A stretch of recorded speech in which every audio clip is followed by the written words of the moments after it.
To another episode of Throwing It Back with Sean Farrell. I am Sean Farrell. God is great all the time. All the time, God is great. Let's get right to it. So, what was it like to play for the Los Angeles Clippers in the 1980s? Okay. And they interviewed players mostly from the 80s, but they also had a few late 80s players who played for the Clippers until the 90s. I know they interviewed Bo Kimble. He was drafted in the 90s by the Clippers. So they interviewed Junior Bridgman, Gary Grant, Bo Kimble, Marcus Johnson, Norm Nixon, James Donaldson, Swen Nahader. All these different players played for the Clippers in the 80s, late 80s, well into the 90s. Marcus Johnson, who used to play for the Milwaukee Bucks. Let me see.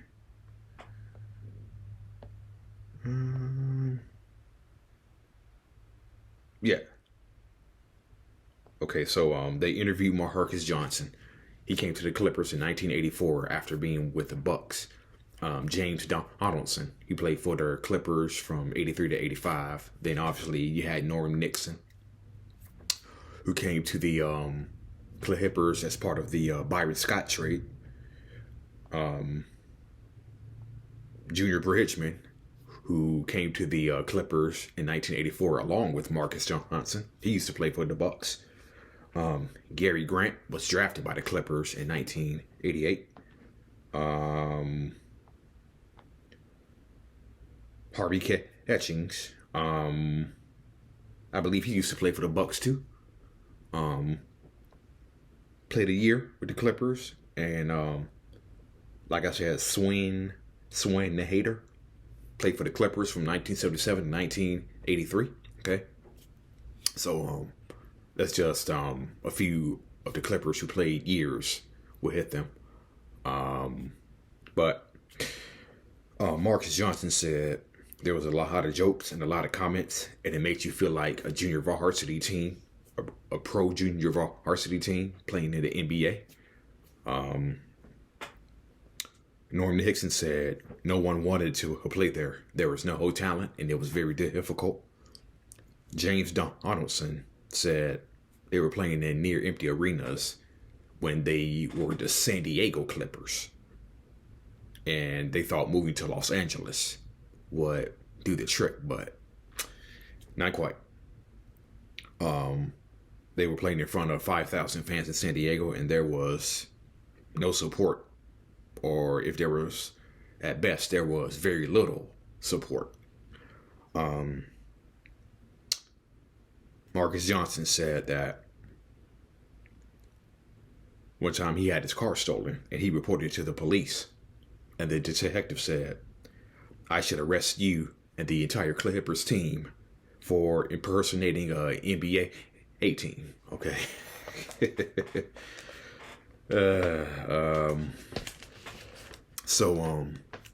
Junior Bridgman. It was tough on coaches, players. The team had guys who were quietly hoping to be somewhere else. It was a bad environment. Okay, so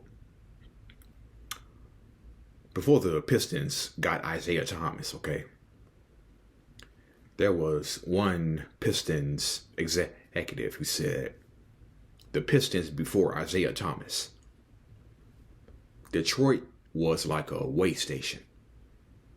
You got to Detroit And once you got to Detroit, your goal was to get out of Detroit. Okay. Well, let me just say this. If the Pistons were considered a way station before Isaiah Thomas got there, then the San Diego / Los Angeles Clippers of the 80s were considered what I call a rest stop franchise. Okay? What I mean when I say a rest stop franchise, you're there for about 5 minutes, 5 to 10 minutes. You're there for about 5 to 10 minutes. Stretch your legs, use the restroom, then you're back on the road. Okay. So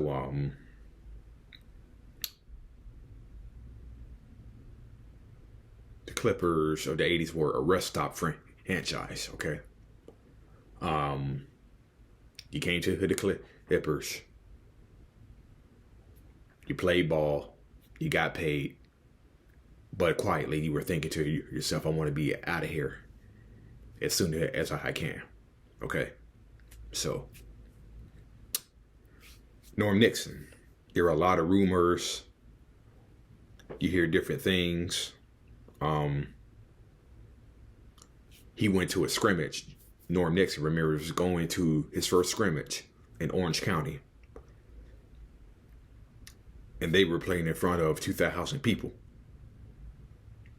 And Norm Nixon remembers to himself saying, this is going to be hard. Gary Grant, leaving the Clippers was a relief, knowing, okay, wow, this is how it's supposed to be.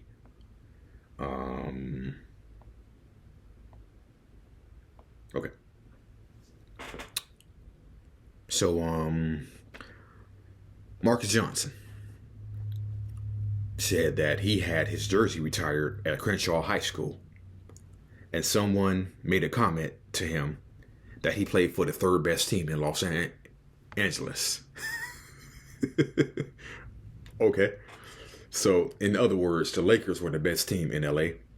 Crenshaw High School basketball was the second best team and the Clippers were the third best team in LA. And so I believe the name of the movie was Love and Basketball. Okay, Omar, the one with Omar Epps in it. And you remember the scene when Omar Epps was little, and he and his future wife were talking to each other. They were kids, and he was bragging about how his dad was a pro basketball player, and then she was like, "So what? Your daddy plays for the sorriest team in the NBA."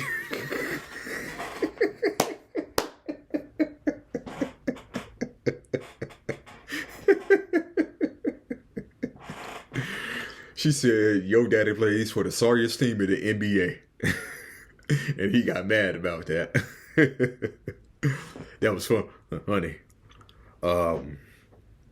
But James Donaldson says it was a castaway ground for players who were past their prime. Everybody on the team was disgruntled. They weren't happy. Okay. Marcus Johnson, it was he remembers going to a comedy show one night, and he says it must have been D.L. Hughley or somebody, and he just started cracking Clipper jokes. He says you're laughing on the outside, but it's gut-wrenching on the inside to hear those things. Okay. And Marcus Johnson was coming from a championship caliber team in the Milwaukee Bucks. Okay. So Harvey K. Hitchings. Jim Lynam was looking over his shoulder almost every time. Jim Lynam was one of the coaches for the Clippers in the 1980s. And that was kind of the atmosphere it was, not only for coaches, but players as well. I think Norm Nixon was being sarcastic when he said this next quote. He said, "Everyone in the NBA is a former Clipper."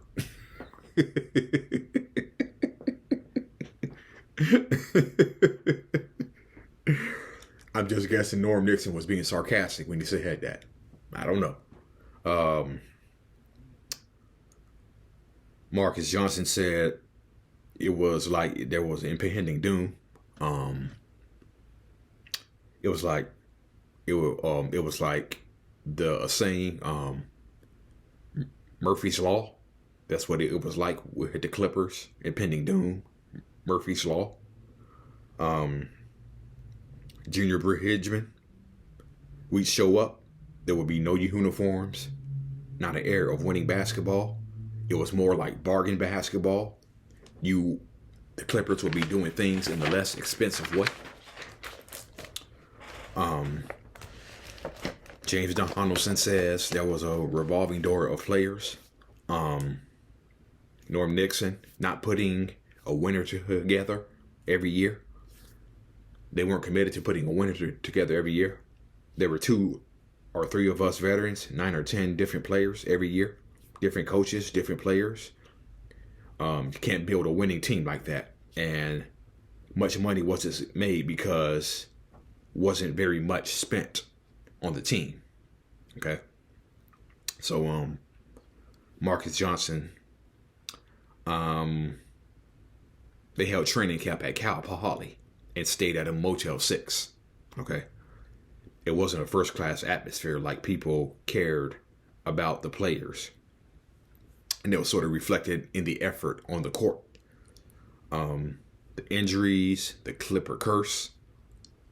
The first day of practice training camp, we were doing a 2-on-1 drill where I had to reach in and slap the ball away. And Marcus Johnson remembers telling the assistant coach, "This is a dangerous drill, okay?" And the coach responded by saying, No, this is a great drill for reaction time, okay? So Marcus Johnson goes on to say the next rep, he broke his right finger and broke his right hand and his pinky finger. He sat down in pain, and so a little bit later, Derek Smith broke his left hand, okay, from doing this reach-in drill that they were doing. Not only that, Derek Smith also blew out his knee during the 86 season. I remember seeing it.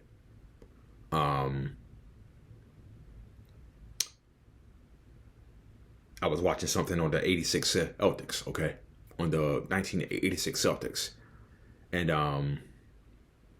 the narrator was talking about never before had injuries claimed so many big names. And they showed Jordan, they showed Cartwright, they showed Bernard King. And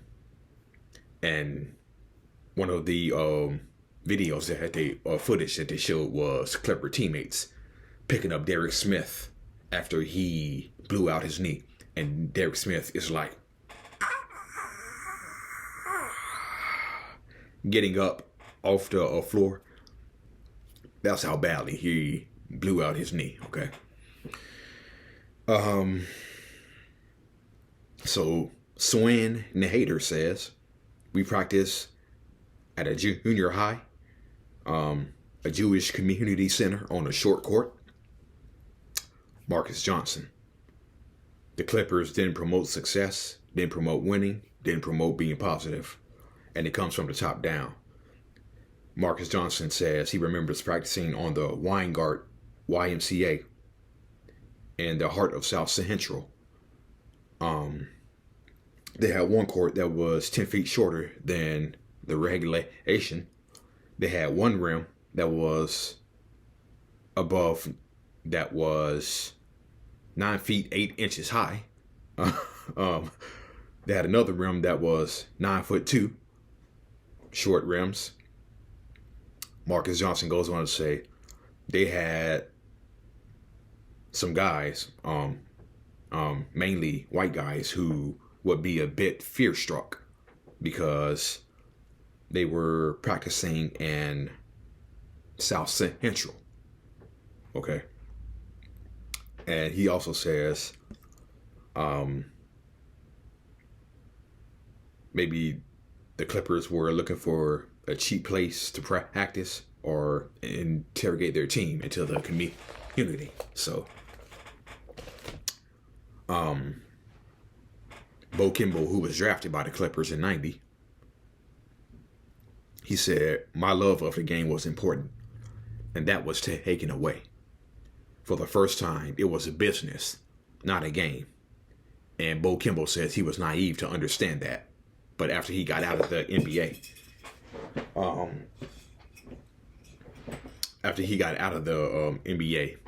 he understood that. Not only that, Bo Kimble also thought about ending his life by suicide by playing for the Los Angeles Clippers. Okay. That's how bad it was to play for the Clippers.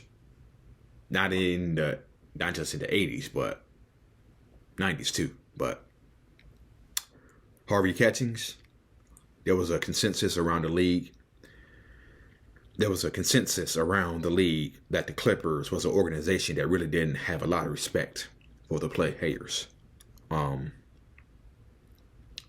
Junior Bridgman says, guys would argue over simple things like correct reimbursement, wondering about travel, over simple things. Harvey Catchings, not Harvey Catchings, but Junior Bridgman says, when he was there with the Clippers, if you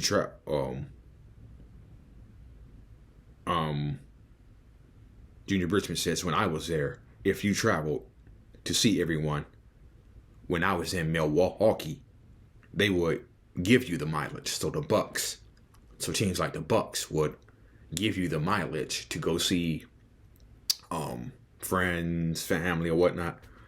But he says with the Clippers, they wanted to keep the mileage. Okay. The Clippers wouldn't give you no mileage. Okay. To go see your friends or family. Marcus Johnson remembers the team trying to rescind his contract. He says when they found out that he went to drug rehab in '82, the LA Times says it was 1983, but it was 1982. Okay. And he says a reporter who reported that for the LA Times won an award. And Marcus Johnson found it very funny that the reporter was a full year off. Harvey Catchings, I never went through anything like that. Some guys who played semi-pro, CBA, it wasn't much of an adjustment for them because they traveled in buses or whatnot. The Clippers did commercial travel. Other teams, we played for other teams that other guys played on, including himself. There was a sense of order. With his team, you felt no one wanted you there. Swing the hater, there was no money being put into it. You're not going to get anything out of the players when you do that. Junior Bridgman, other teams, cities, wives, girlfriends would travel to the games with their husbands early because of traffic. We talked about how there should be a separate lounge so they will have somewhere to go until the game starts. The Clippers, Junior Bridgman says the Clippers will put up 4 rails and curtains and card tables. So it was Mickey Mouse stuff like that. It just pissed everybody off. And Marcus Johnson. I hurt my neck early during the 86-87 season, November 20th, 1986. And the team decided they weren't going to pay me. And Marcus Johnson said if the Clippers weren't going to pay him, he wasn't going to show. But the Clippers still wanted him to show and not pay him. So Marcus Johnson said, no, I'm not going to do that. And then Marcus Johnson remembered seeking second opinions from doctors. They said spinal fusion, you shouldn't play, or you should retire. Okay. So and Marcus Johnson tells a funny story about the 86 Clippers. Okay. So the Clippers were in a battle with the Kings for the last playoff spot. Okay. And Cedric Maxwell, who was on that at 86 team, as was Michael Cage on that 86 team. But they were trying to catch the Kings for the last playoff spot. And you needed like 33 or 34 wins, okay? And the Clippers were around 31, okay? So Marcus Johnson remembers telling a story and says the Clippers did have a favorable schedule, so they could still pass the Kings to get into the playoffs. Obviously, they were the winner. Obviously, the 8 seed was the 7 seed was obviously going to get the Houston Rockets, which wasn't the most favorable matchup. But Marcus Johnson recalls Cedric Maxwell saying, "Man, I'm going to call my pool man. I'm going to have my tennis court clean. Come on, man. This is a Clippers, man. There's the Twilight Zone, the Ozone, and then there's the Clippers Zone. Come on, man. We aren't going to the playoffs." Well, turns out Cedric Maxwell was right. They didn't go to the playoffs. The Kings got in, and they lost to the Rockets in 3 straight. Okay. So, hold on. Let me find it. Here we go. Okay, so Marcus Johnson had his thoughts on Donald Sterling as well. He said Donald insisted that every player sit on Santa's lap and take a picture at a Christmas party one year. Harvey Ketching says he was somewhat elusive. He wasn't the kind of guy to come around and mingle.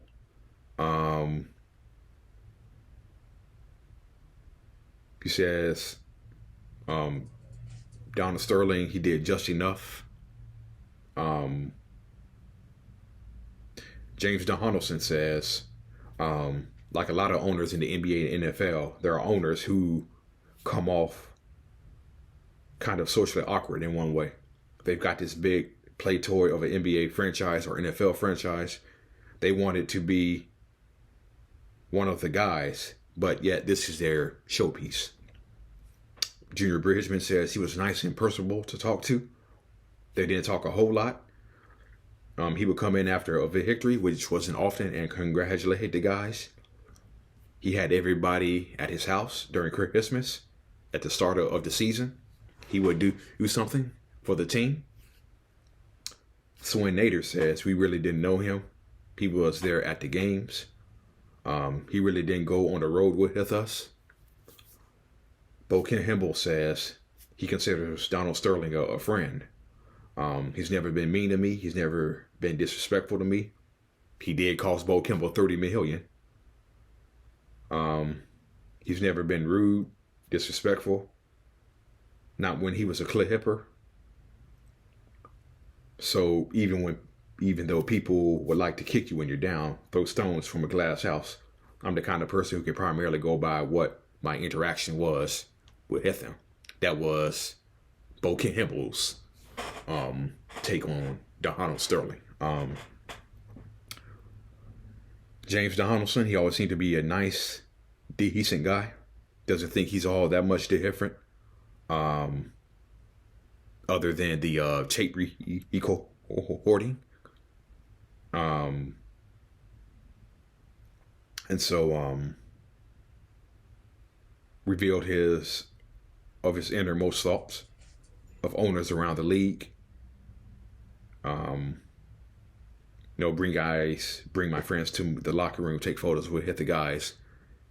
They were real kind of awkward around the guys because they're not just one of the guys, but yet this is their franchise they own. Harvey K. Hutchings says Donald Sterling was the type of owner that would do just enough. No, we're going to have these guys for 3 or 4 years, then they're going to want more money or whatnot.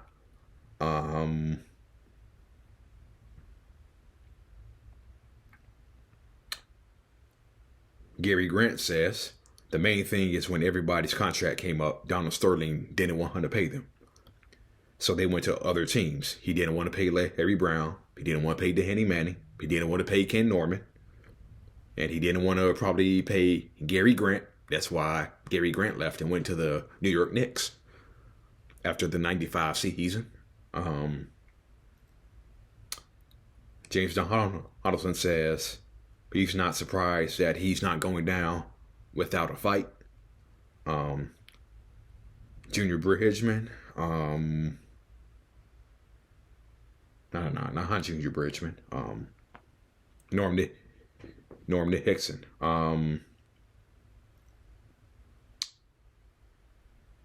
In the NBA, if you want a guy to dive and play as hard as you can for you, you have to treat him with some kind of dignity and respect. If you look at the real estate dealings, the way those things happen, you can't treat people that way. Bo Kimble says, unfortunately for him, he harbors the type of sentiment and opinions about blacks that he had. Okay. So, that's what it was like to play for the Clippers. Okay. That's what it was like to play for the Clippers. It was a miserable time if you play for the Clippers in the 80s and the 90s too. Okay. So, anyway, that's it. That's all. God bless you all. See y'all on the next one. Peace. TunePocket.com